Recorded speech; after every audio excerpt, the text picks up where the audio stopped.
The UK Defence Secretary issued that press conference from Downing Street. He said that a Russian spy ship called the Yantar was operating on the edge of UK waters north of Scotland, and he added that it had directed lasers at pilots of surveillance aircraft monitoring its activities. Let's go over to Westminster. Our political correspondent Ben Wright joins us live now. So Ben, quite a worrying development. Not the first time that the Yantar has been around in UK waters, but just talk us through what we've learned today. It was a fairly stark statement at the top of his press conference. A press conference billed as being a moment to talk about how Britain is building up its defence industry in response to a more dangerous world, in response to threats from Russia. And to illustrate that, there was an update from John Healey on the movements of this Russian spy ship, the Yantar, which is familiar to the Ministry of Defence.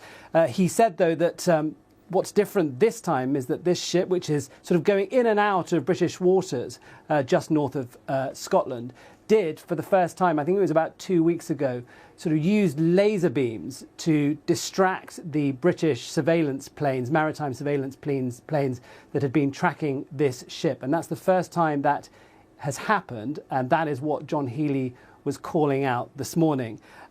He said the message to Russia is that we see you, we know what you're doing, and if the Yantar travels south this week, we are ready, he said. Now, back in January, the Yantar, I think, was moving through, or at least skirting British waters. And at that point, the Ministry of Defence used a submarine that had been tracking it, a Hunter submarine, to surface just in front of it to sort of send a clear signal of deterrence, to tell it to back off. And that's what they did back at the beginning of the year.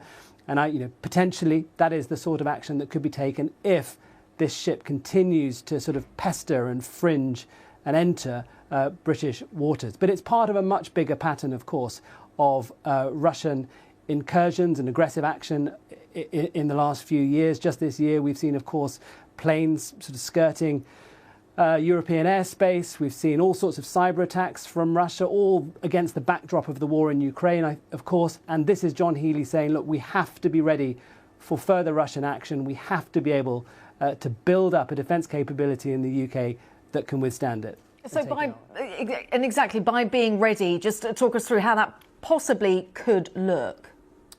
Well, in terms of the defence industry, we had the big strategic defence review earlier this year. The government, for instance, has put forward $1.5 billion to sort of seed the buildings of new munitions factories, which he was talking about today, and he's outlining where the locations of these new armaments factories might be. The government's opening, or the UK is opening 2 new drone factories this week. There is a lot going on, and that's what John Healey was saying. He was also trying to frame this new defence posture that Britain has as an economic opportunity too, bringing jobs to former industrial heartlands right across the UK that he thinks will create jobs and opportunity. But the threat, he has been quite clear, is there, it is real, it is growing, and Britain needs to be prepared for it. And there is a question mark over our preparedness in a Defence Select Committee report that was published today that said really on the home front, the UK public, governments right across Whitehall are not yet ready for what this could